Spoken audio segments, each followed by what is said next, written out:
Now, it's not often we get brand new open-world sandbox space games with seamless planetary transitions and no loading screens whatsoever. But that's exactly what we've got here with Qanga, or Qanga, as this game's called.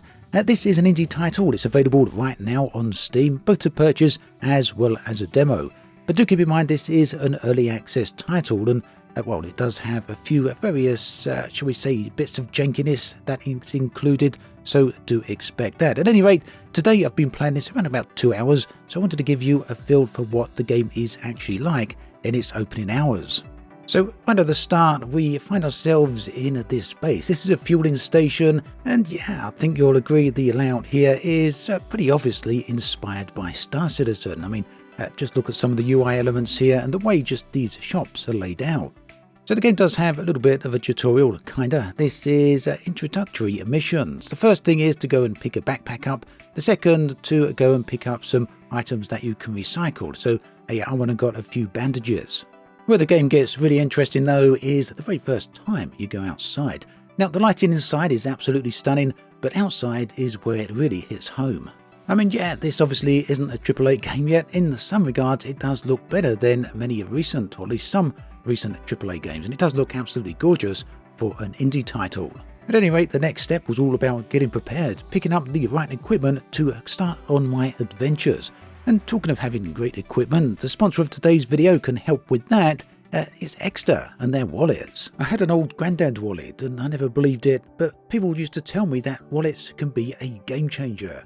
Well, I changed my mind when I received this Extra. It's a Parliament wallet, a sleek, sustainable and highly functional wallet designed to keep your essentials safe and accessible. The wallet's not just about style, it's packed with features like RFID protection to guard against data theft, and it holds up to 12 cards plus cash. Now, what makes Extra really stand out is their new Finder card. It's integrated with Apple's Find My app. The Finder card lets you track your wallet directly from your phone without the need for any additional apps. Imagine the peace of mind knowing that you can locate your wallet anytime, anywhere. The best part, it's solar powered, so just 2 hours of sunlight gives you up to 3 months of charge.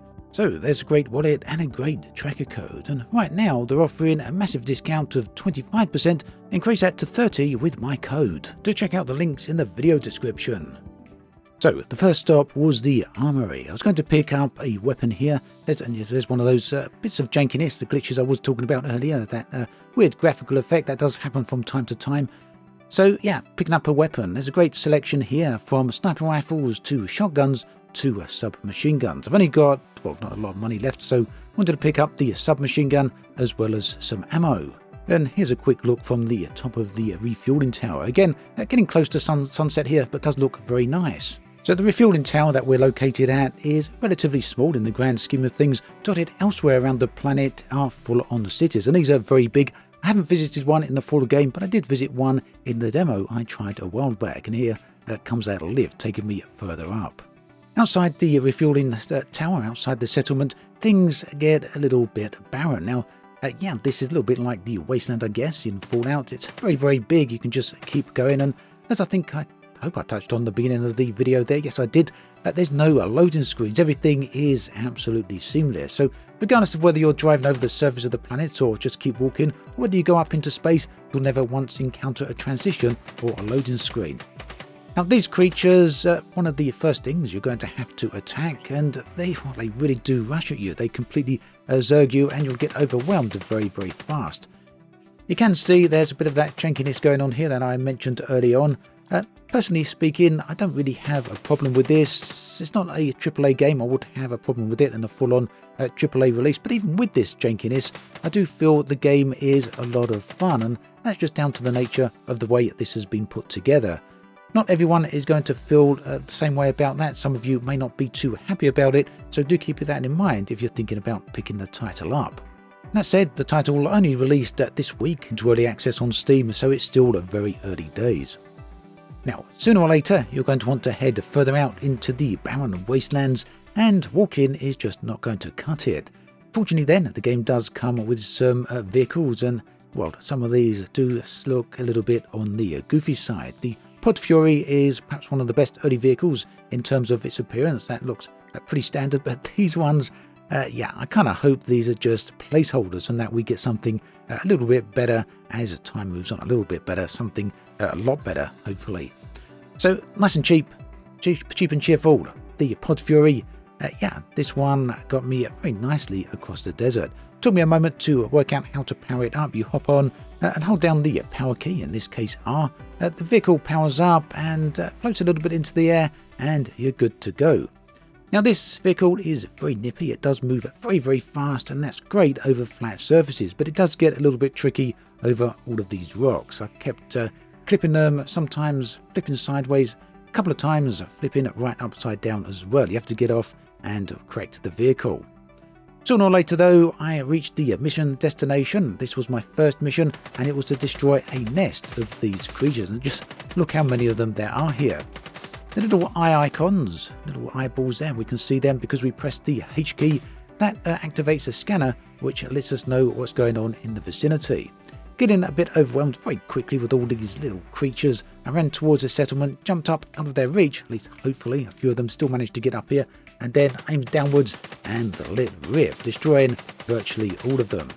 Now these creatures don't do a whole lot of damage, but collectively, yeah, they can certainly deal a punch, and if you're not careful, they could potentially kill you.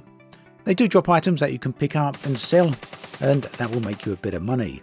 Finally, I had to destroy the nest itself, which was spawning those creatures. That completed the mission, and it was time to head back. But, you know, I'd left the vehicle running, and it had run out of fuel. That meant, yeah, I had to walk back. Not optimal when you're walking over 2.5 kilometers. Took me a little while. Again, not great at night either, but yeah, I was there sooner than I expected at any rate, so no real hardship. Returning to the mission giver, again, I kind of hope that these androids are placeholders. They don't look bad, they don't look absolutely terrible, but, well, yeah, maybe they do. They're kind of mannequin looking, a little bit too stiff, so hopefully that's something we see fixed over time.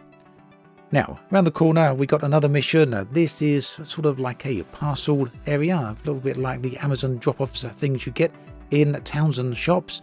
But yeah, obviously, again, there's some inspiration here from Star Citizen. Picking up this parcel, it was time to deliver it to a site around about 100 kilometers away, and this meant picking up the first spaceship. We got two options here, $5,000, $50,000. Couldn't afford the more expensive one, so I went with the cheap one. Now, this it actually works pretty well. Although that said, you're probably going to laugh at me here, but I couldn't work out how to get into the ship.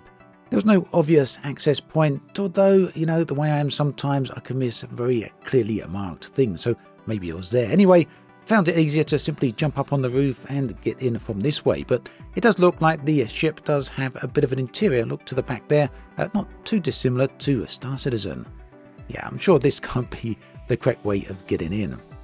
So, inside the ship, R key to power up, again like with the vehicle, and we are good to go. Let's not hit the roof of the hangar part here. The flight model is pretty decent. It's about what you'd expect. It moves left and right with the mouse and keyboard. So mouse gives you turns on the axis. The acceleration is the W key. Shift, hold down for boost. And by default, you start off with the stationary mode. This, you can see, gives you the downwards vertical thrusters. Actually flew a little bit too far on that, not realizing that you have to press the T key, and that will allow you to go into travel mode, and at which point you can accelerate right up. Just look at the difference here. We soon accelerate up to some pretty phenomenal speeds. So what I was intended to do here is head towards the mission objective. That's the other zone up in the distance there, marked by the green icon. But I couldn't resist. I wanted to get up into space. So yeah, we have got full-on volumetric clouds here. We can see them just above. At this point, I decided, yeah, I'm not going to head towards that mission zone. I'm going to fly into space instead. So we pitched upwards and off we went. And you'll see us fly through the clouds here. Now, this section, I'm not going to put a cut in it. I have put some pretty rapid cuts throughout this video, but I found that the best way to really convey some of the, many of the activities you can actually do in this game. But this one is going to be a bit of a long cut, and the reason for that is because I know a lot of you, especially as fans of space games, really do enjoy the idea of leaving planetary surfaces and flying up into space. So we're going to do this without a cut. And no, that wasn't a cut there. That was just me pressing the V key to get to the external camera. So yeah, this transition is really nice indeed. No hidden loading screens no actual real loading screens, just real genuine seamless transitions from surface to space. Now, it really does make you wonder, doesn't it, that if indie titles, indie studios can achieve this, why can't AAA studios? It's absolutely baffling to me. Now, when we're up in space, this is actually our real solar system, our solar system. We got Earth here, we got the Moon, we got Mars, we got Uranus, Saturn, Neptune, Jupiter, I think Neptune, and many of the moons there as well. There's also the rings as well, and the asteroids that they're in for Jupiter, I do believe, or is it Saturn? One of the two. And then we have it, a quick transition to the Moon as well. That is a case of simply aligning with your target, pressing the U key to enter warp, and a nice seamless transition to the Moon. Little bit of loading going in here though for the asset for this jump node. These are sort of like, how should we say it? These are sort of like reference points, jump points to which you can jump to. A little bit like the nodes that you get in Star Citizen, and they allow you to much easily navigate around the areas. Finally, I just want to show you the trip to Mars. I'm still in the orbit of the Moon here, aligning with the icon to Mars, holding down the U key, and off we go. So this journey does take a little bit longer than the one to the Moon, so I will put a cut in here. But yeah, we've got a whole bunch of different planets we can drop down to and walk around in Qanga. And yeah, I think the sense of a scout here, even though it's only got a single star system, is something that's very, very impressive. Okay, so obviously this is just sort of a superficial look at what we can find in the game, and there's a little bit more of that jank there. Yeah, sort of a superficial look at the game is pretty much what I experienced within the first 2 hours of playing it. Obviously the full extent of the game will only reveal itself with a bit of a longer play, but I do feel what you've seen here today should give you a bit of a sense of what you can expect from it. Oh, and yes, there's also a base building here, so yeah, another addition to it. Very, very ambitious game then, a lot of potential complexity given enough time. Still early days, very early game, early access and all that lot, so like I said, it does come with some jankiness, but if you can put up with all of that and you want to give the game a try, then you could do a lot worse than, well, going out there and picking up the demo and seeing what you think of it. Thanks for watching this video all the way through, and thanks again to Extra for sponsoring the video. Do check out their link in the video description. As always, thanks for watching, take care, and I'll catch you next time.